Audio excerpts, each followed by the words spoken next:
네, 이제 민주당과 국민의힘 대선 상황을 차례로 짚어볼 텐데요. 먼저 국회 상황실에선 민주당 대선 경선 소식부터 전하겠습니다. 노무현 전 대통령 탄핵과 관련해서 이재명 지사와 이낙연 전 대표 간의 논쟁이 뜨겁죠. 경선에서 쟁점이 됐던 정통성과도 관련된 문제입니다. 그러자 송영길 대표가 네거티브 자제를 촉구하는 일도 있었는데 관련 내용을 국회 상황실에서 짚어보겠습니다. 민주당의 적통을 잇는 주인공이자 야당을 꺾을 수 있는 유일한 후보는 이낙연. 네, 민주당 대선 경선에서 벌어지고 있는 이른바 적통 경쟁, 이낙연 전 대표도 가세를 했죠. 호남 출신으로 김대중 전 대통령이 발탁해서 정계에 입문을 했고요. 문재인 정부의 초대 최장수 총리를 지냈습니다.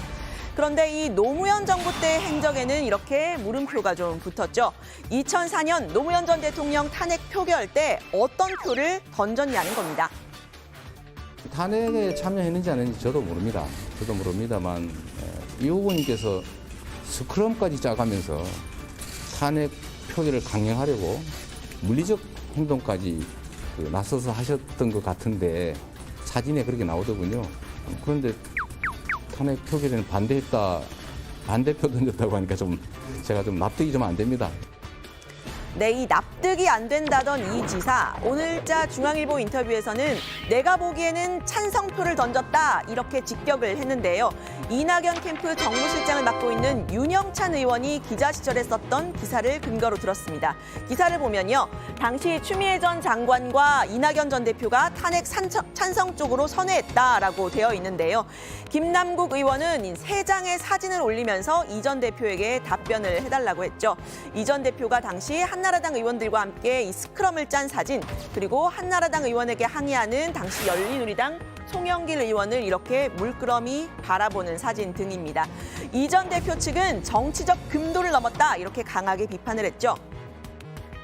이재명 후보를 방어하기 위해서 돌아가신 노무현 대통령을 네거티브 소재로 삼았다 하는 점에서 무척 불편했고 대단히 유감스러웠습니다.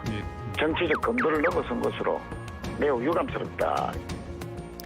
네, 이 전 대표 캠프, 이 후보는 엄근진 모드로, 그리고 측근발로는 강경 발언을 쏟아내는 투트랙 백조 모드로 다시 돌아간 걸까요? 이 전 대표는 한 언론과의 인터뷰에서 단 한마디로 입장을 냈습니다. 네, 반대했습니다 라고 말한 겁니다.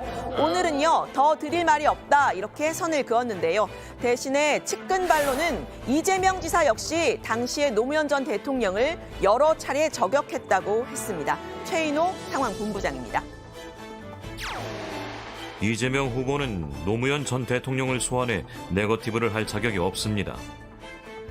노무현이 지지하는 후보라면 그가 누구라도 지지하지 않겠다.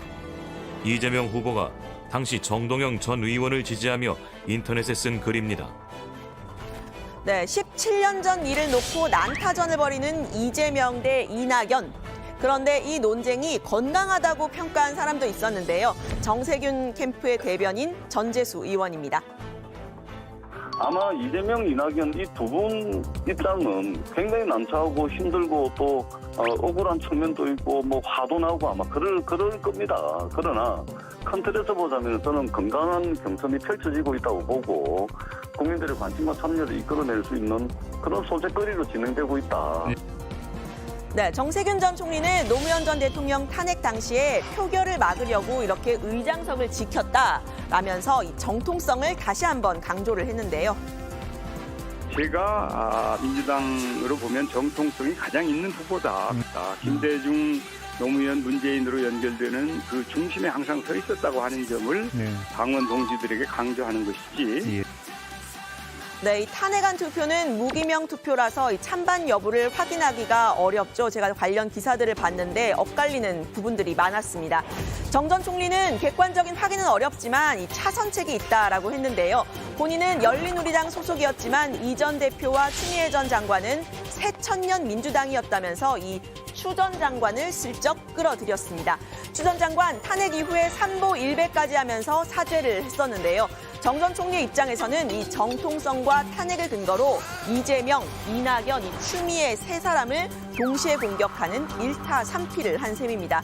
추 전 장관은 오늘 기자들의 질문을 받고 당시에 불가피하게 탄핵에 참여했다면서 사죄한다는 입장을 다시 밝혔습니다.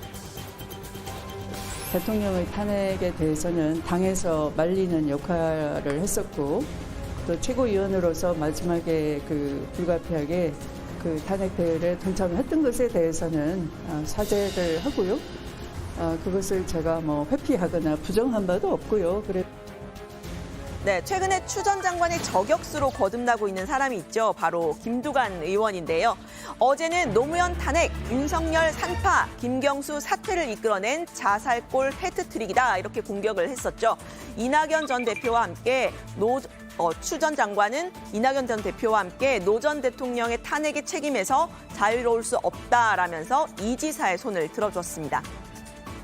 우선 그 당시 한나라당이란 야당과 이렇게 손잡고 노무현 대통령을 탄핵한 정당의 주역이잖아요. 추미애 대표하고 이낙연 후보가. 그래서 진정한 진노와 친문의 그런 정신을 계승한다면 세력으로 보면 그렇게 가겠지만 가치로 보면 가지 않을 거다라고. 네, 그러면서 적통은 바로 나라고 주장을 했는데요. 민주당의 적통 정신은 지역주의의 타파라면서 대선 후보 중에서 경남에서 승리를 경험한 사람은 본인뿐이라는 주장을 했습니다. 적통 논쟁에 끼어들고 싶지 않는데 원조 논쟁을 하니까 저는 저가 아니라도 부울경에서 40%를 득표할 수 있는 후보가 있다면 밀겠는데 아무리 생각해봐도 저밖에 없고 자기 전에 생각해봐도 저밖에 없고 자기 전에 자고 나서 아침에 생각해봐도 저밖에 없어요. 네, 이 적통 논쟁에 대해서 이 구태 정치라면서 1대5의 구도를 만든 사람도 있었는데요. 바로 박용진 의원입니다. 박 의원은 진보정당 민주노동당 출신이죠. 정책 경쟁에만 집중하겠다고 했습니다. 박용진 캠프의 김정현 공보단장은 원래 뼈대 있는 가문은 족보를 내세우지도 않고 남의 족보에도 시비를 걸지 않는다면서 지금 민주당 형편이 한가하게 적통을 거론할 때인지 모르겠다 이렇게 이야기를 했는데요. 이 예비 경선 이후에 사이다로 돌아온 이재명 지사 정책도 내놨습니다. 예비 경선 당시에 다른 후보들의 공격을 받았던 이 기본소득을 공약으로 구체적으로 발표를 한 건데요. 당선이 되면 다음 해인 2023년부터 전 국민에게 25만 원을 지급하겠다고 했습니다. 장기적으로는 월 50만 원이 최종 목표지만 임기 내에 청년은 연 200만 원, 또 전 국민은 연 100만 원까지 지급액을 늘리겠다고 했는데요. 차기 정부 임기 내에는 청년에게는 연 200만 원을, 그 외 전 국민에게는 1인당 100만 원씩을 지급하겠습니다.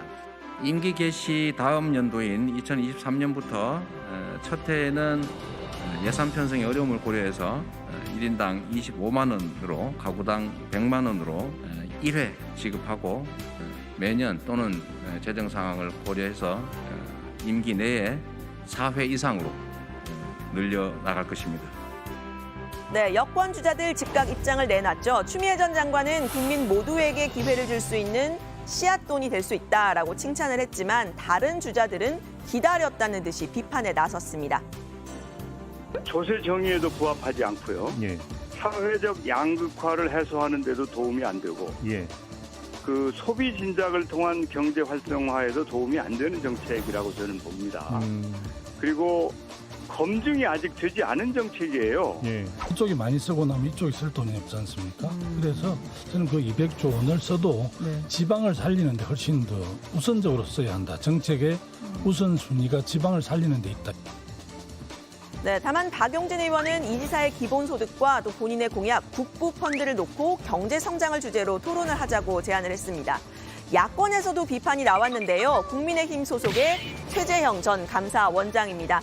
최 전 원장이 특정 후보의 정책을 직접 비판한 건 처음 있는 일입니다.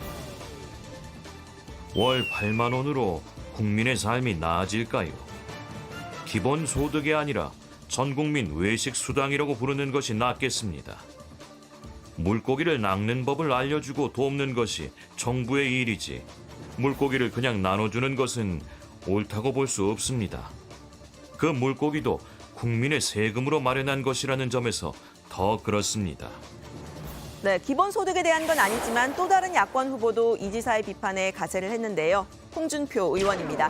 이 지사의 사생활을 문제 삼았습니다.